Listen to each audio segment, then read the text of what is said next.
Today we are going to start a new chapter of civics, that is chapter number 3. Why do we need a parliament? Parliament की जरूरत हमें क्यों है? क्या जरूरत है पार्लियामेंट की इंडिया को जो है आपके एक तरह से रन करने में या गवर्नमेंट को रन करने में? पार्लियामेंट जो है आपके एक तरह से जो डिफाइन होती है वो लोकसभा, राज्यसभा और प्रेसिडेंट से, आप जानते हैं ये तीनों चीज मिल करके पार्लियामेंट जो है आपके बनाते हैं। तो जब हम पार्लियामेंट की बात करते हैं इसके मतलब हम लोग किसकी बात कर रहे हैं? सेंट्रल गवर्नमेंट की बात कर रहे हैं। तो हम लोग सेंट्रल गवर्नमेंट पढ़ने जा रहे हैं, यूनियन गवर्नमेंट पढ़ने जा रहे हैं, नेशनल गवर्नमेंट पढ़ने जा रहे हैं। तो इसका मतलब कि नेशनल गवर्नमेंट की बात होने जा रही है। तो हमें पार्लियामेंट की क्यों जरूरत पड़ती है, क्या रीजन है उसके पीछे? तो सबसे इंपॉर्टेंट चीज ये होती है कि जब हम जो है आपके एक डेमोक्रेटिक कंट्री में रहते हैं तो डेमोक्रेसी आप जानते हैं क्यों कहा जाता है? क्योंकि जो पीपल है उनके हाथ में सारी पावर हो। अब पीपल के हाथ में कैसे पावर है? क्योंकि वो अपने रिप्रेजेंटेटिव को इलेक्ट करते हैं थ्रू इलेक्शंस, इलेक्शन में जाके वोट देते हैं, उनको इलेक्ट करते हैं और पार्लियामेंट तक पहुंचाते हैं।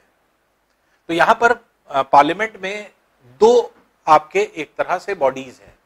पहली बॉडी है लोकसभा और दूसरी बॉडी क्या है? राज्यसभा है। तो लोकसभा क्या होती है?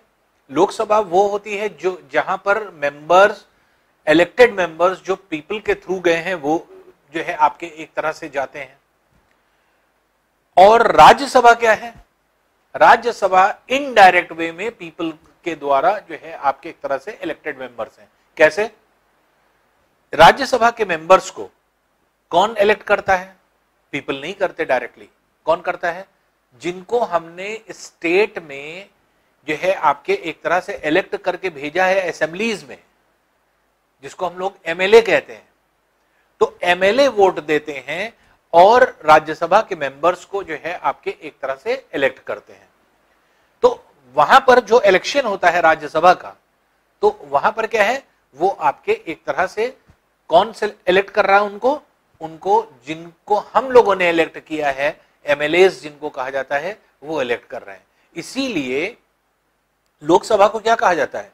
लोकसभा को कहा जाता है कि a house of people, people का हाउस है। लेकिन जो आपके राज्यसभा है उसको क्या कहा जाता है? Council of states. Council of states के मतलब क्या हुआ? स्टेट रिप्रेजेंटेटिव जो हैं आपके एक तरह से वो इलेक्ट करके आपको भेजते हैं। तो लोकसभा हो गया, राज्यसभा हो गया। इन दोनों के साथ जब इन दोनों में चीजें, जैसे मान लीजिए कोई बिल पास होता है, जब बिल जो है पास किया जाता है, लोकसभा से पास हो जाता है, फिर राज्यसभा में जाता है, फिर उसके बाद जो है आपके एक तरह से प्रेसिडेंट के पास जाता है और प्रेसिडेंट जब उसको जो है आपके एक तरह से पास कर देता है, तब हम ये कहते हैं कि बिल एक लॉ बन गया, एक्ट बन गया। तो ये आपके एक तरह से प्रोसीजर होता है। और इसमें अगर हम लोग देखें तो पार्लियामेंट में, इसीलिए देखिए पार्लियामेंट की फोटोग्राफ में भी जो पार्लियामेंट बना है वो कैसे बना हुआ है, यहाँ पे अगर आप देखें तो ये देखिए डिफरेंट पीपल्स इसको पार्लियामेंट को पकड़े हुए हैं, जो ये शो कर रहा है कि पूरी पार्लियामेंट्री अफेयर्स जो होते हैं, पार्लियामेंट्री अफेयर्स किससे गवर्न होते हैं? थ्रू पीपल, चाहे वो डायरेक्ट फॉर्म में या इनडायरेक्ट फॉर्म में। तो पार्लियामेंट जो बना है उसको अगर आप देखेंगे तो वो पीपल के वजह से, या पीपल जो है उसको क्या किए हुए हैं? कंट्रोल किए हुए हैं, और वही जो है इसको कंट्रोल करते हैं। या आप ये कह सकते हैं कि डेमोक्रेटिक इंडिया में जो डिसीजन मेकिंग है वो किसके हाथ में है? वो पीपल या सिटीजन के हाथ में होती है। और लॉ मेकिंग क्या है? लॉ मेकिंग भी होती है, जो कि आपके जो नियम कानून बनते हैं, तो लॉ मेकिंग भी किसके जो है आपके उसमें हाथ में होती है? वो भी आपके किसके हाथ में है? पीपल के हाथ में है। इसीलिए इंडिया को डेमोक्रेटिक कंट्री कहा जाता है। अब बात ये आती है, why should people decide? People क्यों डिसाइड करेंगे? तो अगर हम देखें तो हमारे इंडिपेंडेंस से पहले का सिनेरियो और अब का सिनेरियो क्या है? इंडिपेंडेंस से पहले जब कॉलोनियल रूल था ब्रिटिशर्स का, तो उस कंडीशन में क्या हुआ करता था? जो भी रूल्स बनाया जाता था तो वो रूल्स जो है आपके एक तरह से बता दिया जाता था कि हाँ ब्रिटिशर्स का ये रूल है, इसको फॉलो करना है। तो इस तरह से आपके ब्रिटिशर्स इस तरह से रूल्स बनाते थे और उसको फॉलो किया जाता था। अब वहां पर रूल आपको ठीक लगे या ना लगे, पीपल उसका रिवोल्ट नहीं कर सकता। डर था, क्योंकि उस डर, जो ब्रिटिशर्स का डर था वो ये था कि अगर आप लॉ के अगेंस्ट बोलेंगे तो आपको एक तरह से पनिशमेंट मिलेगी, या हो सकता है पकड़ के जेल में डाल दिया जाए। तो इस तरह की चीजें थी, क्योंकि हम लोग स्वतंत्र भारत में नहीं थे, इंडिपेंडेंट इंडिया में नहीं थे, और हम लोगों के हाथ में कोई राइट्स नहीं था। आज जैसे हम लोगों के पास फंडामेंटल राइट्स है, इस तरह के कोई राइट्स नहीं थे। राइट्स इन द सेंस कि सारा कंट्रोल ब्रिटिशर्स के हाथ में था, कॉलोनियल रूल में था। तो इंडिपेंडेंस से पहले क्या हुआ करता था, इंडिपेंडेंस से पहले पीपल डिसाइड नहीं कर पाते थे कि हाँ एक्चुअल में उनको क्या चाहिए। उनको जो दे दिया जाता था वो उनको एक्सेप्ट करना होता था। लेकिन 1885 में जब जाकर के आपके इंडियन नेशनल कांग्रेस बनी, इंडियन नेशनल कांग्रेस जब से बनी तब से डिमांड शुरू हो गया। तो इंडियन नेशनल कांग्रेस ने क्या किया, तो कांग्रेस पार्टी ने आपके एक तरह से डिमांड करना शुरू कर दिया कि पीपल की डिमांड ये है। पहली चीज, जैसे इनिशियल स्टेज में सबको वोट करने का राइट नहीं था, हर आदमी वोट नहीं करता था, औरतें वोट नहीं करती थी, गरीब लोग वोट नहीं करते थे, अनएजुकेटेड वोट नहीं करते थे, जिनके पास प्रॉपर्टी नहीं है वो वोट नहीं करते थे।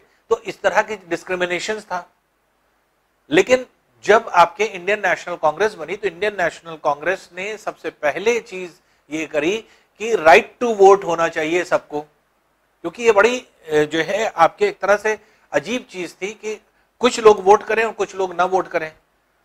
तो इवन महात्मा गांधी भी जब महात्मा गांधी जी जब वापस आए साउथ अफ्रीका से, तो उन्होंने, उनको सबसे इंपॉर्टेंट चीज यही चीज दिखाई पड़ी कि हम लोग जिस बात के लिए, मतलब हम लोग का अधिकार है, ये हक है कि हम लोग वोट करें, लेकिन वो अधिकार ही नहीं मिल रहा है।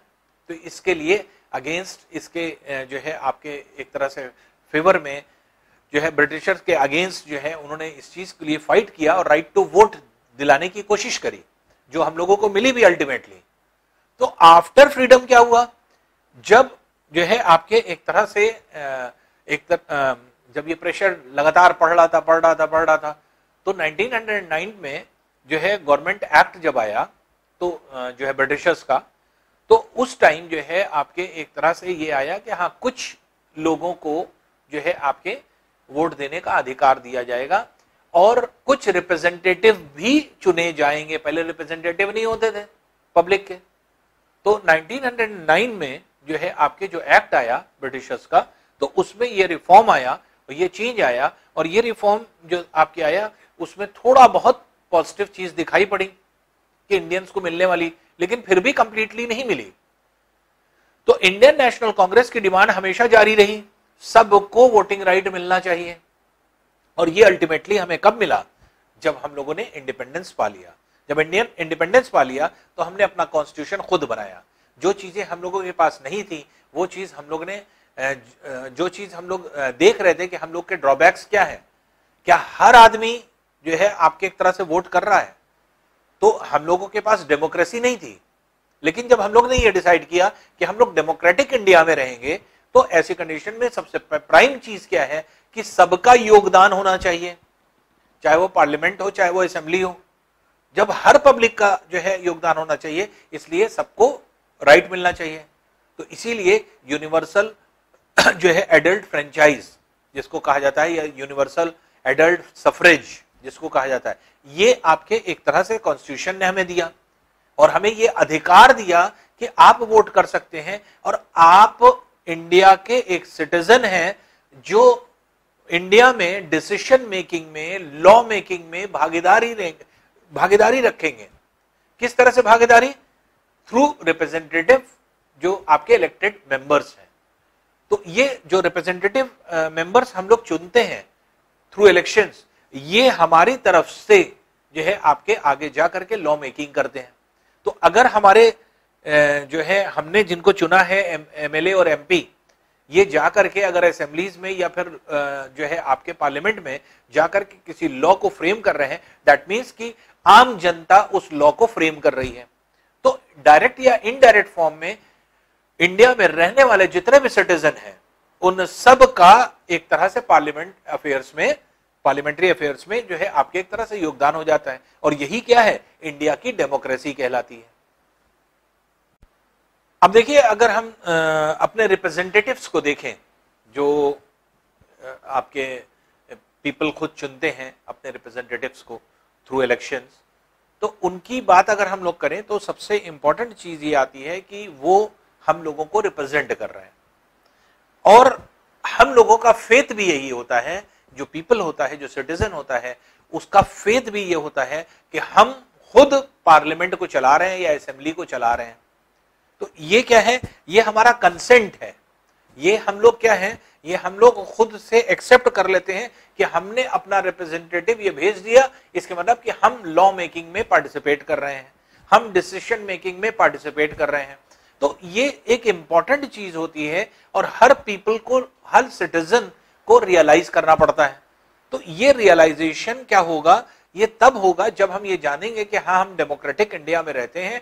डेमोक्रेसी मीन्स कि जो भी आपके एक तरह से पावर है वो पब्लिक के हाथ में है, पीपल के हाथ में है, और पीपल उस पावर का जो है आपके इस्तेमाल कर रहा है। कैसे इस्तेमाल कर रहा है? यूनिवर्सल एडेड फ्रेंचाइज के थ्रू अपने जो है मेंबर्स को चुनता है और रिप्रेजेंटेटिव को चुन करके वो आगे की तरफ भेजता है।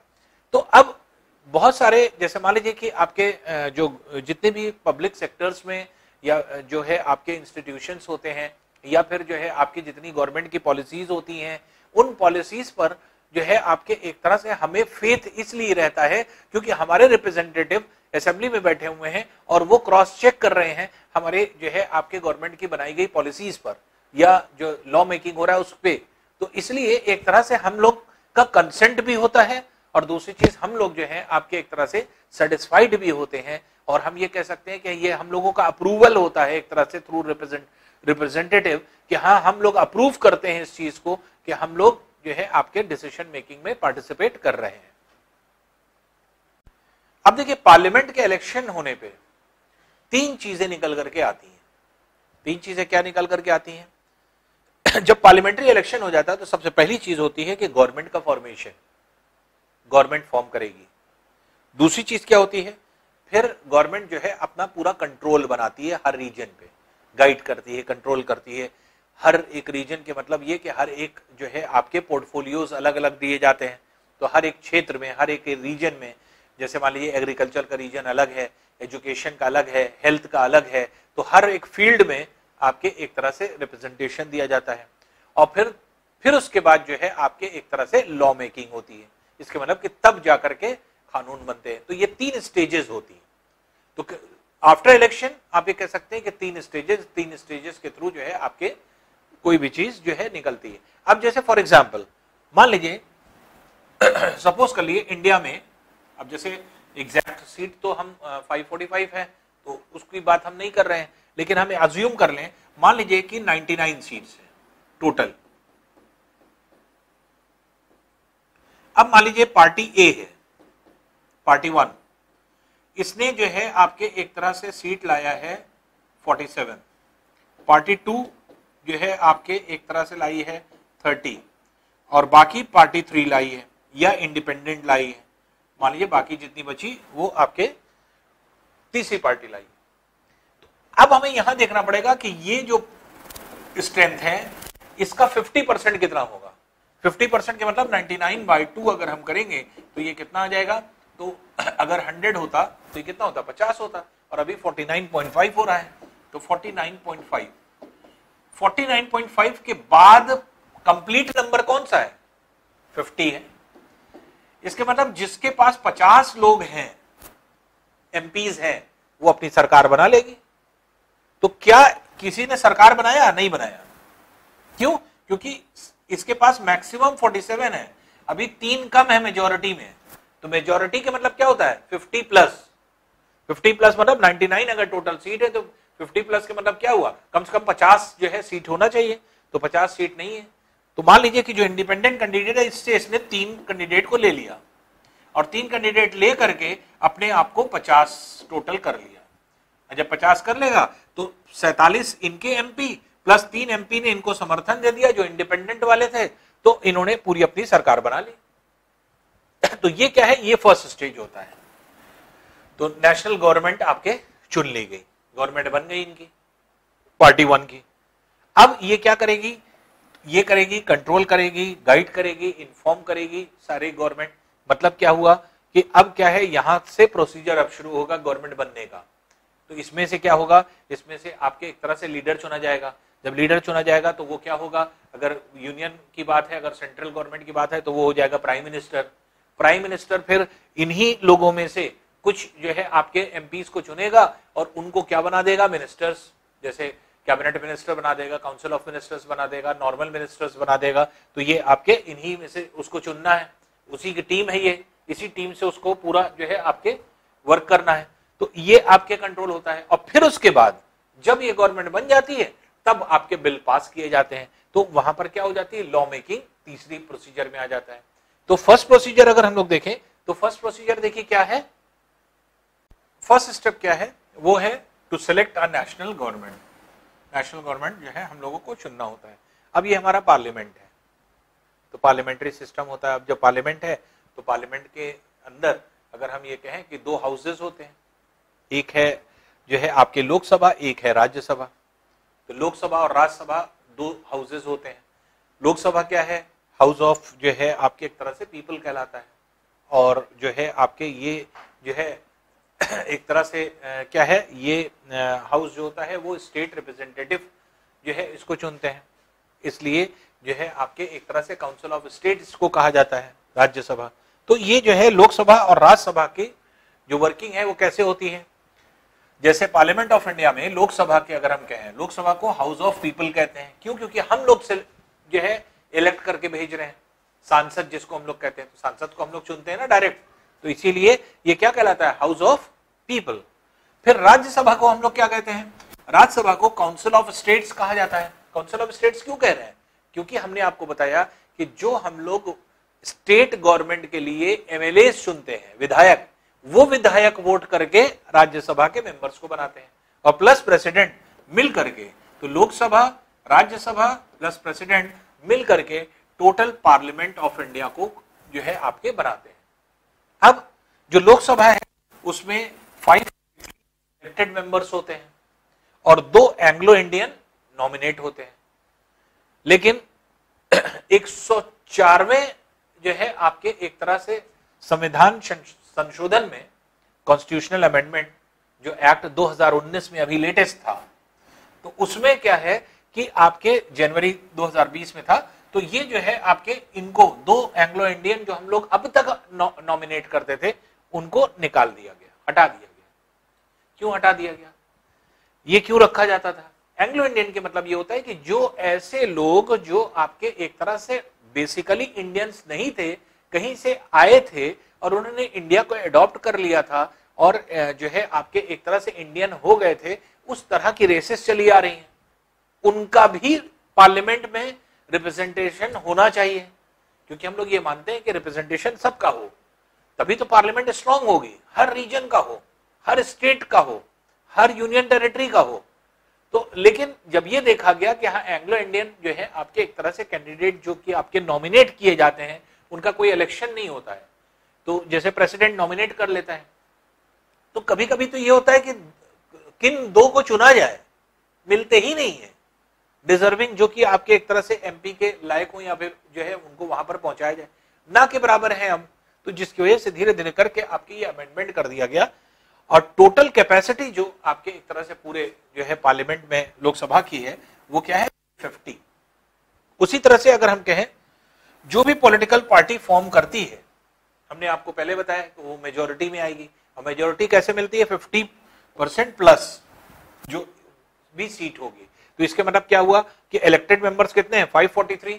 तो 543 को अगर हम हाफ कर दें, हाफ करने का मतलब 2 से डिवाइड कर दी, 50% अगर हम निकालें, तो 2 2 4, 2 7 2 1.5, तो 271.5 आ रहा है। इसके मतलब कि 272 लोग होने पर जो है आपके, अगर किसी पार्टी के 272 एमपी हैं तो वो क्या करेगी, वो सरकार बना लेगी, उसकी मेजोरिटी हो गई मोर देन 50%, तो 272 पर जो है आपकी सरकार बन जाएगी। और बाकी जितने लोग, जितनी पार्टियां बचेंगी जो सरकार नहीं बना रही, सरकार में या गवर्नमेंट में जो है आपके इंक्लूडेड नहीं है, तो वो क्या कहलाती है, अपोजिशन पार्टी। तो अपोजिशन पार्टी कहलाती है। और ढेर सारी अपोजिशन पार्टी होती हैं, उनमें से भी जो लार्जेस्ट सेकंड लार्जेस्ट पार्टी होती है, लार्जेस्ट पार्टी ने तो क्या बना लिया, गवर्नमेंट ने बना लिया, लेकिन सेकंड लार्जेस्ट पार्टी ने, जो सेकंड लार्जेस्ट पार्टी होती है वही क्या होती है, अपोजिशन पार्टी। तो मेन अपोजिशन पार्टी वही होती है। और कोशिश ये किया जाता है कि एक अपोजिशन का लीडर भी चुना जाए। तो नॉर्मली क्या होती है, नॉर्मली ऐसे तो किसी को भी चुना जा सकता है, लेकिन जो सेकंड लार्जेस्ट पार्टी होती है उसी में से कोई ना कोई आपके एक आदमी को चुना जाता है जो कि अपोजिशन का लीडर होता है। लेकिन ऐसा कोई हार्ड एंड फास्ट नहीं है कि वहीं से चुना जाएगा। तो अपोजिशन के जितने लोग हैं उसमें से कोई एक जो है अपोजिशन लीडर चुना जाता है जो पूरे अपोजिशन को लीड करता है। ठीक है। अब अगर हम देखें कि कुछ इंपॉर्टेंट फंक्शन लोकसभा में, लोकसभा के क्या है, तो सबसे पहली चीज जो लोकसभा होती है, अब देखिए जैसे हमने आपको बताया दो तरह, कुछ पार्टी जो रूलिंग पार्टी होगी, रूलिंग पार्टी के कुछ एमपीज होंगे और कुछ जो है बाकी बचे अपोजिशन पार्टी के एमपीज होंगे। ठीक है ना। अब जो रूलिंग पार्टी है जिसने गवर्नमेंट बना लिया है, ये अपने जो है आपके लीडर को चुनेगी। इन एमपीज में से रूलिंग पार्टी का लीडर एक होगा और वो लीडर क्या कहलाता है, prime minister of the state. State मतलब क्या हुआ, स्टेट किसको कहा जा रहा है, इंडिया को, यूनियन को। तो prime minister of a country आप ये कह सकते हैं। तो प्राइम मिनिस्टर क्या होता है, इन्हीं रूलिंग पार्टी का जो एमपी जितने भी होते हैं उन्हीं का एक लीडर चुना जाता है। एक इनका लीडर चुना जाता है, एक अपोजिशन पार्टी में का लीडर चुना जाता है। तो दो लीडर्स आपके होते हैं। ये क्या होते हैं, ये रूलिंग पार्टी के होते हैं। और ये क्या होते हैं, ये एक तरह से जब हम लोग पार्लियामेंट में जो है आपके एक तरह से पार्लियामेंट्री अफेयर्स अगर हम लोग देखें तो पार्लियामेंट में जब वर्किंग होती है, एमपीज अपनी अपनी बातों को रखते हैं, तो अपोजिशन क्या करता है, देखिए दो चीजें होती हैं। जब एमपी जाते हैं तो हर एमपी अपने क्षेत्र के प्रॉब्लम्स को बताता है और कहता, पूछता है कि सरकार इसके बारे में क्या कर रही है। कंसर्निंग मिनिस्टर उसका आंसर देता है कि हम लोग ने क्या क्या किया है और गवर्नमेंट क्या कर रही है। तो दो फायदे हैं अपोजिशन के होने से, ये रहता है कि सरकार क्या कर रही है वो अप टू डेट रहती है सरकार। अगर नहीं कर रही है तो अपोजिशन वाले याद दिलाते हैं भैया आपको ये करना है। और जो रूलिंग पार्टी होती है उसके एमपी, उसके जो एमपी होते हैं वो ये बताते हैं, या उसके जो मिनिस्टर होते हैं, क्योंकि इसका लीडर चुना गया प्राइम मिनिस्टर, अब ये क्या करेगा, इन्हीं एमपीज में से कुछ एमपीज को निकाल लेगा और इन्हीं को मिनिस्ट्री दे देगा अलग अलग डिपार्टमेंट में। यही मिनिस्टर बन जाते हैं। अब कोई मिनिस्टर फाइनेंस मिनिस्टर बन गया, कोई होम मिनिस्टर बन गया, कोई आपके एजुकेशन मिनिस्टर बन गया, कोई जो है आपके कॉमर्स का जो है आपके ट्रेड देखने लगा, कोई ट्रांसपोर्ट में देखने लगा। तो इस तरह से जो है आपके एक तरह से डिफरेंट मिनिस्टर बना दिए जाते हैं अलग अलग डिपार्टमेंट के। तो अब जिससे क्वेश्चन करता है, जो आपके एक तरह से क्वेश्चन आर्स होते हैं, अब एमपी है, यहां के हर एमपी को बोलने का हक दिया जाता है। तो अब जैसे मान लिया अपोजिशन का कोई एमपी ने अपने क्षेत्र के बारे में कहा कि हमारे क्षेत्र में जो है ये बीमारी फैल रही है, जो है पानी ठीक से नहीं आता है, यहाँ पे गड्ढे हैं, रोड नहीं बन रही है, कुछ भी, तो कंसर्निंग मिनिस्टर जो आपके रूलिंग पार्टी का होगा उसको आंसर देना होता है इसको कि एक्चुअल में आपके एरिया में क्या हो रहा है, गवर्नमेंट क्या कर रही है। तो एक तो ये है कि आपके अपोजिशन वाले जो है एक तरह से उनको बताते रहते हैं रूलिंग पार्टी को कि भाई ये काम आपको करना है, और रूलिंग पार्टी ये बताती है कि गवर्नमेंट की स्कीम क्या है, प्लान क्या है, कैसे वो वर्क करेगी। तो इसलिए दोनों जरूरी है, रूलिंग पार्टी भी जरूरी है, अपोजिशन पार्टी भी बहुत जरूरी है। अगर अपोजिशन नहीं है, अगर मान लीजिए कि पार्लियामेंट में सब के सब अगर मान लीजिए रूलिंग पार्टी में हो जाए या एक तरफा अगर गवर्नमेंट बन जाए, अपोजिशन रहे ना, तो ऐसी कंडीशन में फिर क्या है, सरकार अच्छी नहीं काम करेगी। सरकार अच्छी तब काम करती जब अपोजिशन स्ट्रांग होता है। तो स्ट्रांग होगा तो हमेशा कह करके करवाएगा, प्रेशर डालेगा इन चीजों का। तो इस तरह से अगर हम लोग देखें तो जब लोकसभा जो है बनती है तो उसमें से उसका एग्जीक्यूटिव चुने जाते हैं। एग्जीक्यूटिव मतलब जिसका लीडर चुना जाएगा, जो प्राइम मिनिस्टर होगा। ये एग्जीक्यूटिव्स जो होते हैं ये लॉज को इंप्लीमेंट करते हैं। जो लॉज बने हैं अब उनको इंप्लीमेंटेशन कौन करेगा, यही मिनिस्टर्स देखेंगे अपने अपने डिपार्टमेंट में कि भाई ये नियम है, ये यहां लगाइए, ये यहां लगाइए। तो ये जो है आपके देखते हैं पीएम जो होता है वही रूलिंग पार्टी का लीडर होता है लोकसभा में, और पीएम जो है आपके सेलेक्ट करता है मिनिस्टर को जो कि इंप्लीमेंट करवाते हैं लॉज को। यही चीज हमने आपको बताया कि ढेर सारे एमपी में से आपके मिनिस्टर्स चुने जाएंगे और यही लॉज को इंप्लीमेंट कराएंगे। जो भी नियम या जो भी पॉलिसी गवर्नमेंट बनाती है उस पॉलिसी का इंप्लीमेंटेशन होता है। Minister take charge of health, education, finance etcetera, जैसे भी हमने आपको बताया ट्रांसपोर्ट और ये सारी चीजें। अगर सिंगल पार्टी मेजोरिटी में नहीं आ पाती तो ऐसी कंडीशन में क्या होगा, फिर दूसरी पार्टी से हेल्प लेगी, एक दो एमपी लेगी और लेकर के, और तब कोलिशन गवर्नमेंट कहलाती है, तब कोलिशन गवर्नमेंट बनती है। तो जैसे हमने आपको एक्सप्लेन किया वही चीजें हैं जो कि आपके एक तरह से जो है बताई जा रही है। अब देखिए राज्यसभा की अगर हम फंक्शनिंग को देखें तो राज्यसभा जैसे हमने आपको बताया कि राज्यसभा जो है आपके एक तरह से रिप्रेजेंटेटिव ऑफ स्टेट्स होती है। क्यों? क्योंकि हमने आपको बताया था कि राज्यसभा में जो आपके एमपी होते हैं वो कहां से आते हैं, उनको कौन वोट देता है, वो आपके स्टेट एमएलएज देते हैं। जो अलग अलग राज्यों के जो है आपके एक तरह से जितने एमएलएज विधायक जो जाते हैं, मेंबर ऑफ लेजिस्लेटिव असेंबली, तो जो आपके स्टेट लेवल पर जो है एक तरह से छोटी पार्लियामेंट बनती है, आप ऐसे छोटी पार्लियामेंट उसको बोल सकते हैं जो लेजिस्लेटिव असेंबली है, और जो कंट्री लेवल पर एक तरह से पार्लियामेंट होती है उसको पार्लियामेंट ही बोलते हैं, तो वो पार्लियामेंट है। तो अब जो लेजिस्लेटिव असेंबली में जो हम लोगों ने एमएलएस को भेजा है वही क्या करते हैं, वोट करके राज्यसभा के मेंबर्स को बनाते हैं। और ये जो है कोई भी बिल अगर होता है, जैसे कोई कानून बनाना होता है तो पहले बिल उसको कहा जाता है। तो ये बिल क्या होता है, पहले लोकसभा में जाता है, लोकसभा उसको पास कर देता है, राज्यसभा में जाता है, राज्यसभा पास कर देता है तो प्रेसिडेंट उसको जो है साइन करता है, और तब ये क्या कन्वर्ट हो जाता है लॉ में, तब ये ऑटोमेटिकली लॉ हो जाता है।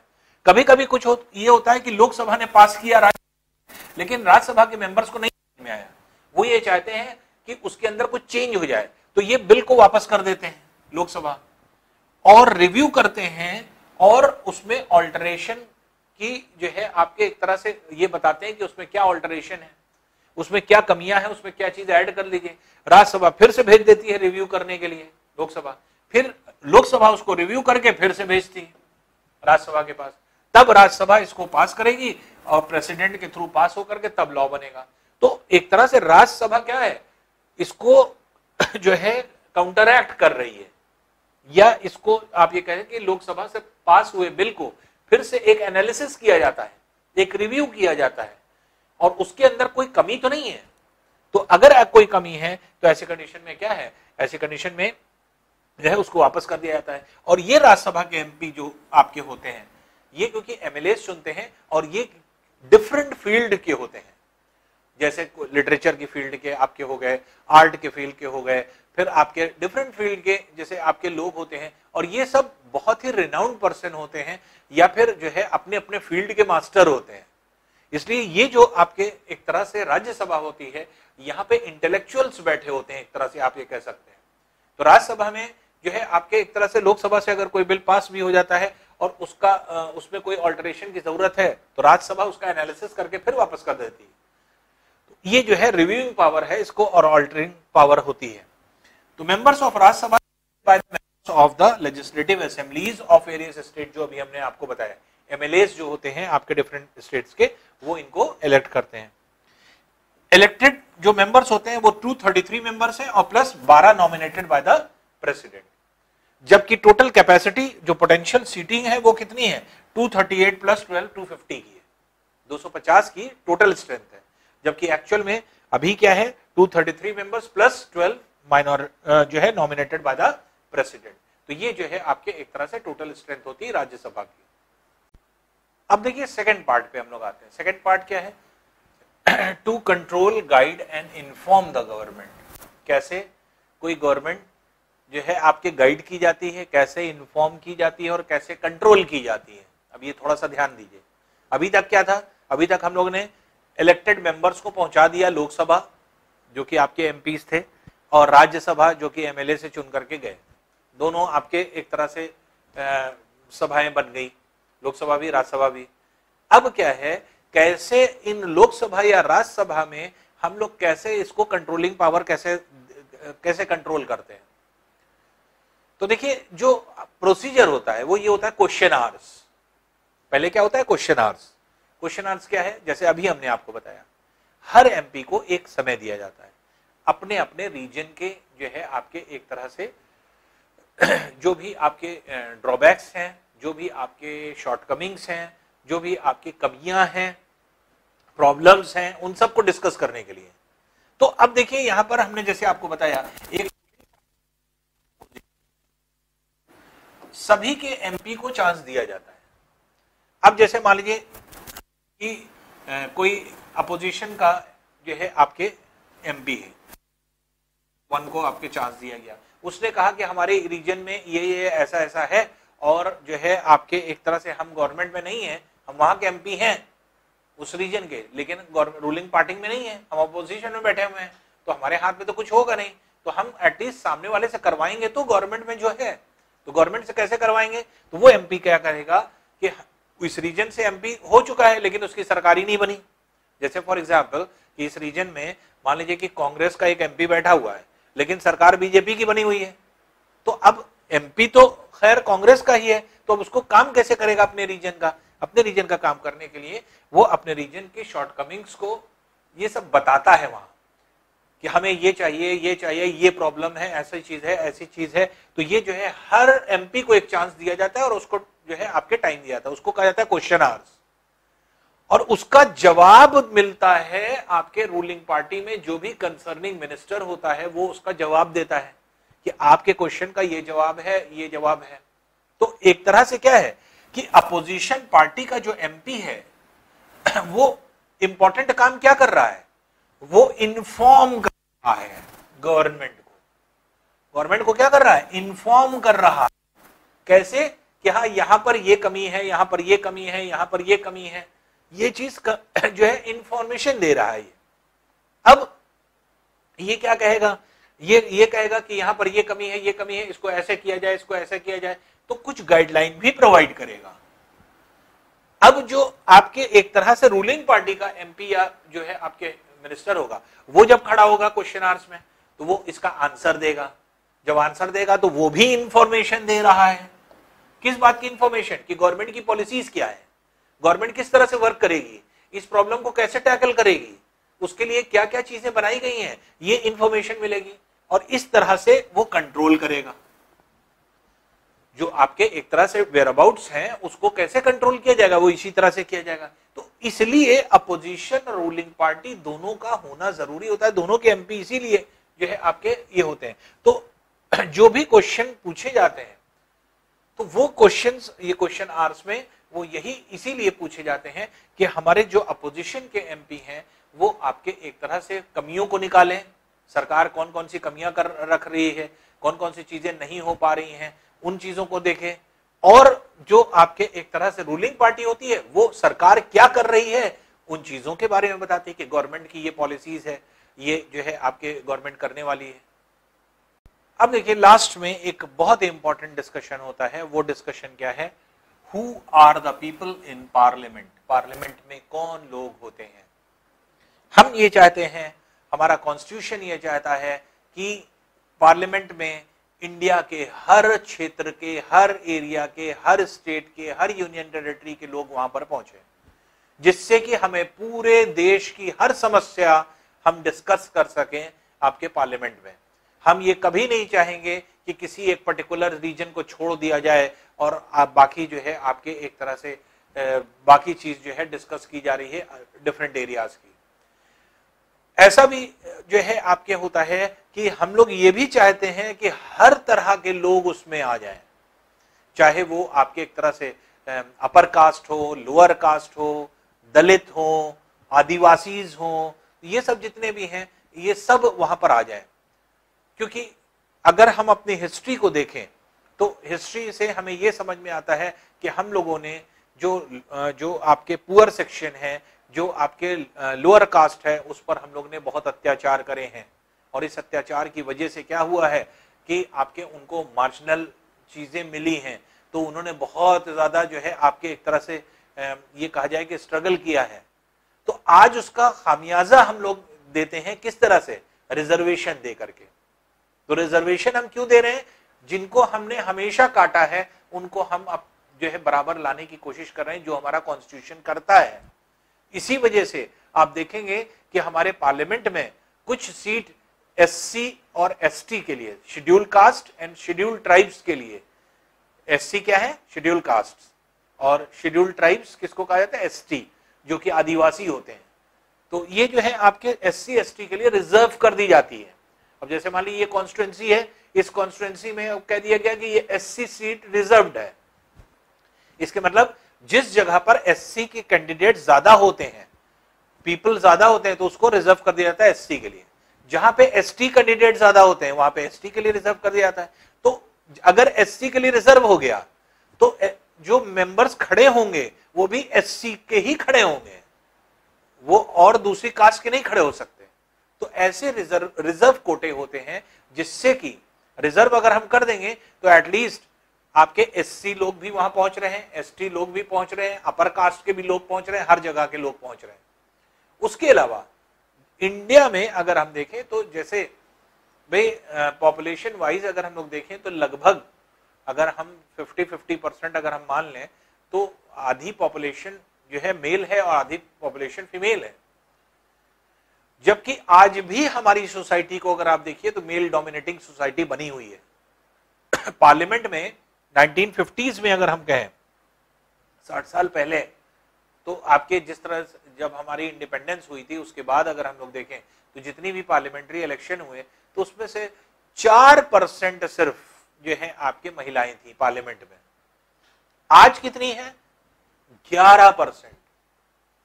तो क्या जो 50% जो है आपके पॉपुलेशन में उनको 11% पार्लियामेंट में होना चाहिए? क्या यह चीज डेमोक्रेसी के लिए सही है? एक क्वेश्चन आपके बनता है, representation in democracy is justified और नॉट? आप जस्टिफाई करते हैं इसको कि अगर पॉपुलेशन 50% जो है, अगर मान लीजिए हमने कहा कि 50% अपर कास्ट है, 30% शेड्यूल कास्ट है, 20% एसटी है, तो इसका मतलब क्या होना चाहिए? पार्लियामेंट में भी यही शेयर होना चाहिए कि 50% अगर पॉपुलेशन के अगर अपर कास्ट है तो 50% वहां भी पहुंचने चाहिए, 30% अगर शेड्यूल कास्ट है तो 30% रिप्रेजेंटेटिव वहां भी पहुंचने चाहिए, एमपी वहां भी पहुंचने चाहिए। 20% अगर मान लीजिए एसटी है तो इसके मतलब 20% एमपी वहां भी पहुंचने चाहिए। मेल फीमेल की बात करें तो 50% अगर हम मेल और 50% लगभग फीमेल माने तो हमारे जो आपके पार्लियामेंट में जो एमपीज पहुंच रहे हैं, क्या वो 50-50% पहुंच रहे हैं? नहीं पहुंच पा रहे हैं। तो हम कैसे जस्टिफाई कर रहे हैं अपनी डेमोक्रेसी को? तो हम लोग अपनी डेमोक्रेसी को जस्टिफाई नहीं कर पाएंगे। तो इस तरह के बहुत सारे कुछ सर्टेन क्वेश्चंस हैं जो कि अभी भी अनरिजॉल्व्ड है। तो अगर एक्चुअली हम लोग देखें तो सोसाइटी को, अगर हम कहते हैं कि हमारी कंट्री डेमोक्रेसी को फॉलो करती है, तो डेमोक्रेसी ये भी तो है कि 50% अगर मेल है, 50% जो है आपके फीमेल है, तो हमारे पार्लियामेंट में भी 50-50% होना चाहिए। आज क्या है? 11% जो है आपके महिलाएं हैं, 11%, और बाकी 89% कौन है? मेल है। तो 89% मेल और 11% फीमेल, तो आप देख रहे हैं कितनी डिस्क्रिमिनेशन है। तो क्या हम इसको जस्टिफाई कर पा रहे हैं? नहीं कर पा रहे हैं। तो हमें जस्टिफिकेशन करना पड़ेगा, इसलिए हमें कुछ स्टेप्स लेने पड़ेंगे। हो सकता है वुमेन्स को हमें क्या करना पड़े, एक रिजर्व कोटा देना पड़े और उनकी भी सीट आपके रिजर्व करनी होगी, जैसे एससी एसटी की हम लोग ने सीट को रिजर्व किया है।